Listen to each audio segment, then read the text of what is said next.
Muito bem, estamos de volta com o programa Palavra de Esperança e agora para um momento histórico. E mais uma vez estamos tendo a grata satisfação de receber o professor Elair Sanches Dias, professor de História do Colégio Batista Mineiro e também da Secretaria Municipal de Educação e membro da Igreja Batista Memorial. Professor Elair, é uma honra recebê-lo mais uma vez em nosso programa. Agradecemos muitíssimo a sua gentileza em estar atendendo o nosso convite.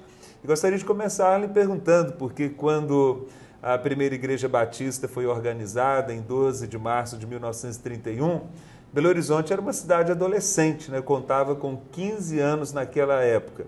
E se considerarmos as crises próprias da adolescência, certamente Belo Horizonte estava vivenciando algumas crises que você, enquanto professor de História, pode nos falar um pouco sobre esse momento da história da nossa cidade e do momento em que a igreja estava nascendo. Obrigado, pastor, obrigado, igreja, por mais esse convite. É uma alegria estar aqui. Quando o pastor fala que do meu trabalho, só essa observação, no Colégio Batista e na Secretaria Municipal, e nós vamos falar um pouquinho sobre o nosso município, Eu sou professor também na rede municipal de ensino. Então eu sirvo a Secretaria como um professor, e um professor de História, trabalhando com pessoas atualmente lá na região do bairro São Gabriel. Mas é isso aí, Belo Horizonte, 15 anos, Belo Horizonte foi inaugurado em 1897, e em 1912 chegava a primeira igreja em Belo Horizonte. A cidade é o lugar onde nós transformamos, nós seres humanos, transformamos a paisagem em não somente ruas, avenidas, bairros, mas transformamos em toda uma dinâmica que se chama urbanização. A nossa cidade, então, ela estava nascendo e ela nascia como nova capital do estado. Ora, este é um grande diferencial. Com certeza. Traz conflitos e traz expectativas positivas. Trazia, na época, conflitos para aqueles que perderam o status de capital das Minas Gerais. E trazia novas expectativas para quem vinha para cá, quem estava chegando e quem desejava agora ser da capital das Minas Gerais. Agora, uma cidade, essa transformação da paisagem, essa territorialização, ela acontece através de uma iniciativa política. Essa iniciativa política, ela é traduzida em obras. As obras são realizadas também com a mão de obra.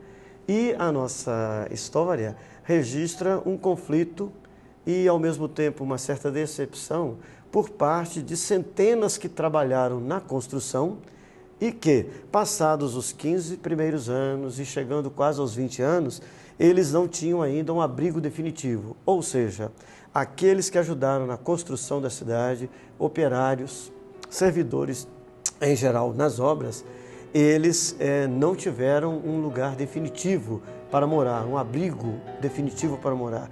Embora isso estivesse no planejamento, mas tardou em ser atendido. Sim. E o que acontece? Então, em paralelo, neste período em que a nossa cidade estava ainda crescendo, vivendo muitas dificuldades de crescimento, é natural, passou a ter esse enfrentamento, o enfrentamento daqueles que não tinham a receptividade da cidade em ter o seu próprio abrigo. Com isso, nós tivemos as origens da ocupação de áreas inicialmente previstas para não serem ocupadas da forma como foram, ou seja, sem um planejamento, é o que nós chamamos hoje de área de periferia, favelas.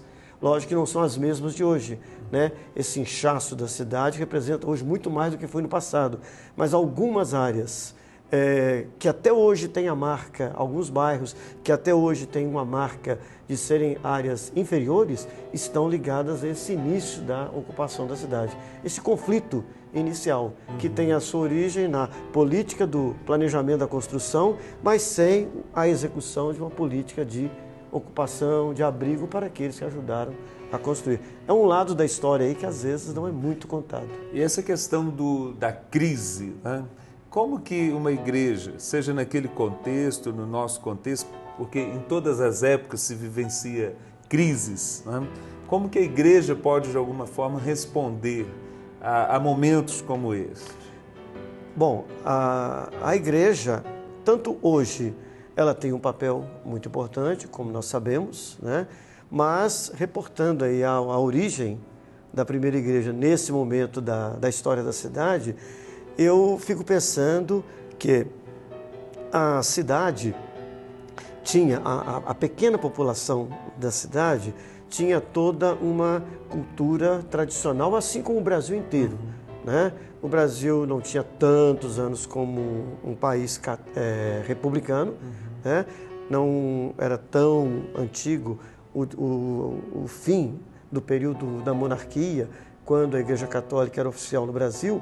Então, a igreja, ao chegar na nossa cidade, representava para este grupo mais tradicional um novo enfrentamento. Isto é, um grupo novo, um grupo cristão novo está chegando, se implantando na cidade, tem influências externas, no caso dos missionários, e o papel da igreja, então, é sempre de enfrentar esse desafio, né?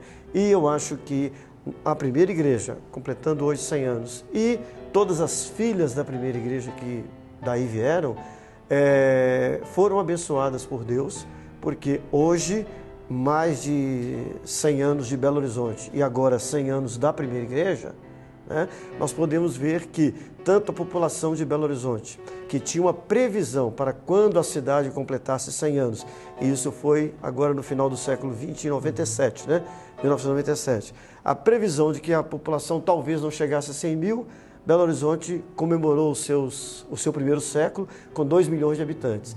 E nós, cristãos, evangélicos, sem enfrentamento direto com os católicos, mas somos hoje cristãos em uma proporção de talvez chegando a 10% da população de Belo Horizonte. Então, estamos, enquanto igreja, e junto com a igreja centenária, desempenhando o papel que é a vontade de Deus, né? Okay. A presença na cidade. Ok, professor Elaine, muito obrigado pela sua participação. Obrigado.